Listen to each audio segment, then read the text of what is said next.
Boa tarde. O meu nome é Marcelo Dias, eu sou mestrando do programa de pós-graduação em música da UDESC.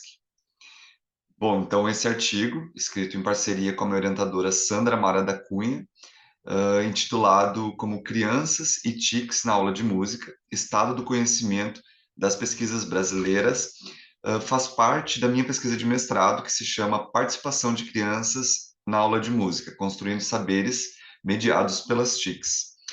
Após então o alinhamento dessa temática, né, foi necessário fazer um levantamento do que vem sendo pesquisado sobre o tema, né, especificando um pouco mais o objetivo desse levantamento, então foi conhecer o que tem sido pesquisado sobre o uso das TICs nas aulas de música nos anos iniciais da educação básica, né, e quais programas de pós-graduação e instituições têm acolhido esses estudos e quais foram as temáticas abordadas. E para conceituar TICs, então, são as tecnologias digitais da informação e comunicação, eu trago a citação de Kensky, 2012, que afirma que é possível articular telefones celulares, computadores, televisores, satélites e por eles fazer circular as mais diferenciadas formas de informação.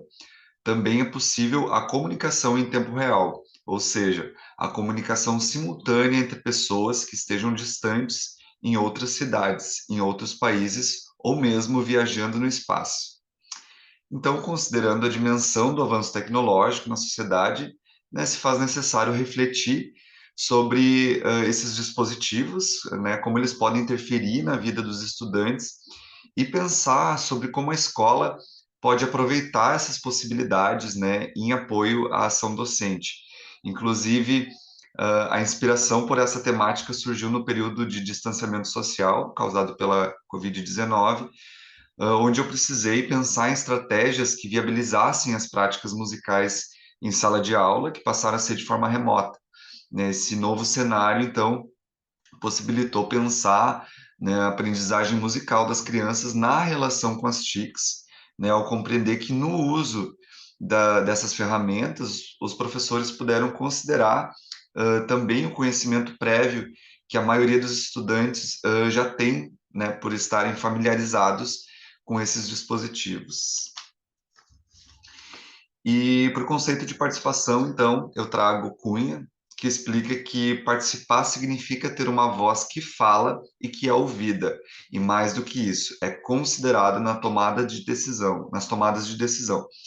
Pode ser coletiva ou individual e diz respeito tanto ao processo como ao resultado alcançado, né? Além disso, convém nos atentarmos para o fato de que ela não acontece no vazio, mas se dá ou não nas relações sociais. E acrescentando, então, o conceito de Hart, 1992, ele diz que há uma dicotomia entre a importância da participação infantil e a proteção, né, direitos fundamentais das crianças, ao lado da provisão, os chamados 3 Ps, que foram assegurados pela Convenção dos Direitos das Crianças de 1989.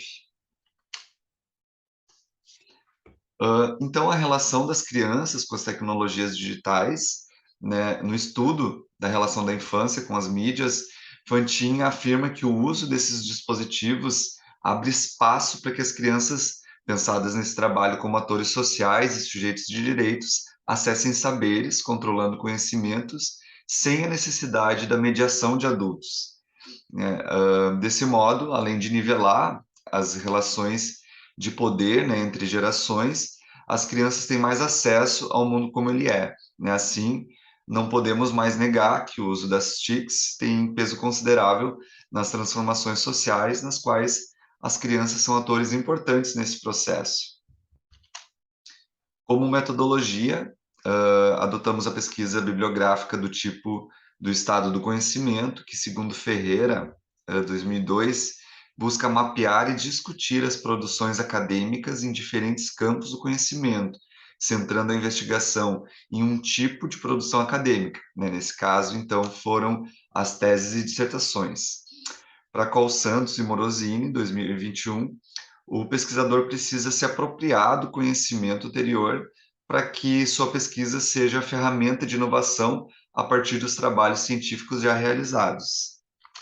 A primeira etapa, então, dessa pesquisa de levantamento foi buscar teses e dissertações disponíveis na Biblioteca Digital Brasileira de Teses e Dissertações, BDTD, com a seguinte combinação de palavras-chave, né? Educação musical, 760 dissertações e 210 teses.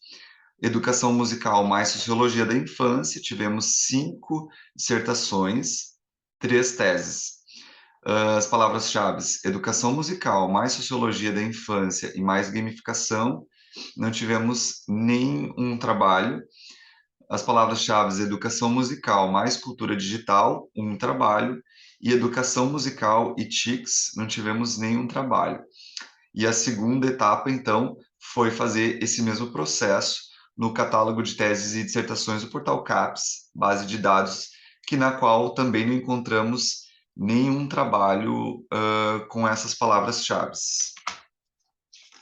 Então, né, resolvemos trocar as palavras-chave, né, no intuito de encontrar trabalhos desenvolvidos na escola básica. Então, nós trocamos sociologia da infância por educação básica.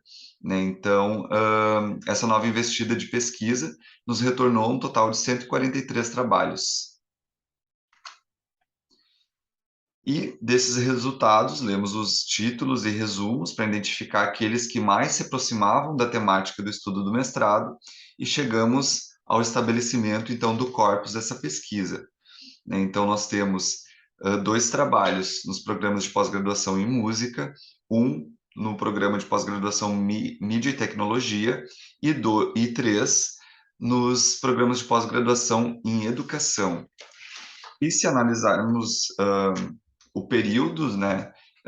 2014 tivemos um trabalho, 2015 um trabalho, 2016 não tivemos nenhum trabalho, 2017 um trabalho e 2020 3 trabalhos. E analisando o contexto, né, onde ocorreram essas pesquisas, verificamos que 4 delas foram desenvolvidas no ensino fundamental 2 e ou ensino médio, como é o caso de Faria, Costa, Machado e Ogata, e um dos estudos foi realizado no ensino fundamental, que é o caso de Amorim. E o contexto dessas investigações, né, aconteceram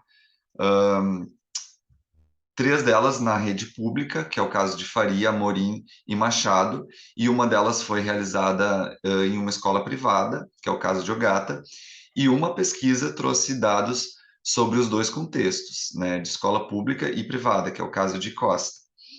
Apesar dos adolescentes do ensino fundamental 2 e jovens do ensino médio não constituírem os nossos sujeitos de interesse inicial de pesquisa, consideramos que todos esses sujeitos compõem o grupo geracional da infância, de acordo com a Convenção dos Direitos da Criança, CDC, de 89, documento que foi ratificado pelo Brasil em 1990. E pensando na relação entre os resultados desses trabalhos, né, esses 6 trabalhos, então, foram distribuídos, né, em 3 temáticas: tecnologias na aula de música, o papel da música e mídia na vida dos jovens e jogos digitais como ferramenta músico-pedagógicas. O trabalho de Amorim e Silva, então, compõe a primeira categoria, né, que são as tecnologias na aula de música. Né, de acordo com os autores, a educação musical pode se beneficiar com a presença das tecnologias digitais, né, podendo contribuir para as aprendizagens musicais dos estudantes, né, de forma mais próxima do contexto da era digital. Né, apontam que as vantagens do uso das TICs ultrapassam os limites dos conteúdos musicais, porque os aspectos referentes ao conhecimento que as crianças e jovens trazem, né, para a aula são responsáveis pelo fortalecimento do protagonismo e desenvolvimento da autonomia dos alunos em seus aprendizados.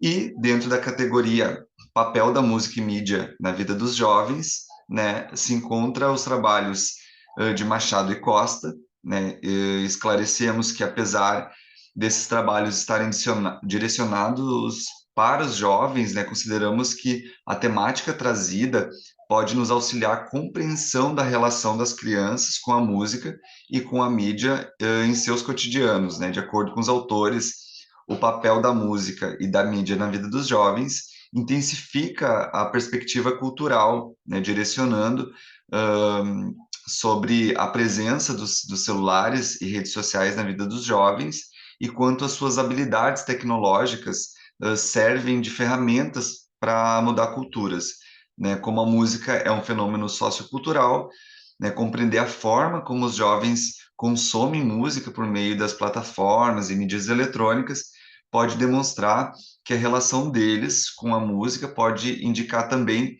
modos de participação na sociedade.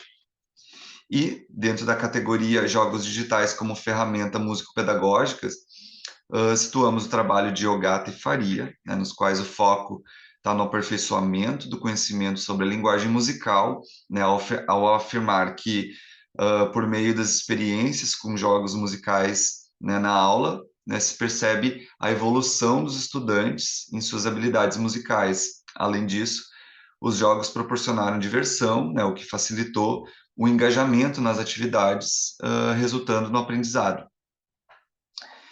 Como essa categoria trata do uso dos jogos como ferramenta para auxiliar o aprendizado dos elementos específicos musicais, então se afasta dos objetivos da dissertação que esse levantamento integra, né, já que o interesse da investigação de mestrado é pensar as TICs como ferramenta de participação, né, com propostas pedagógicas que abram espaço para a criação e para a participação das crianças na tomada de decisão.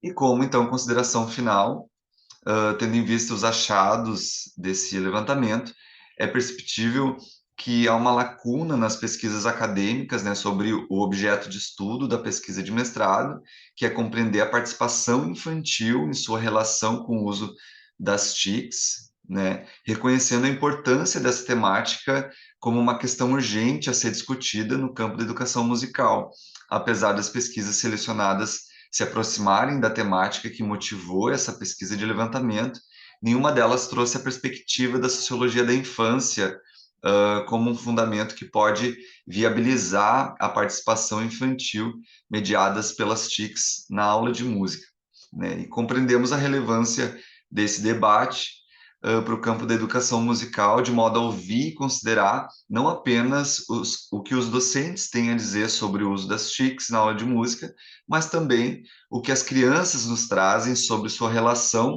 com esses recursos tecnológicos, né, e sobre seus percursos de aprendizagem. E aqui, então, são as referências. Muito obrigado.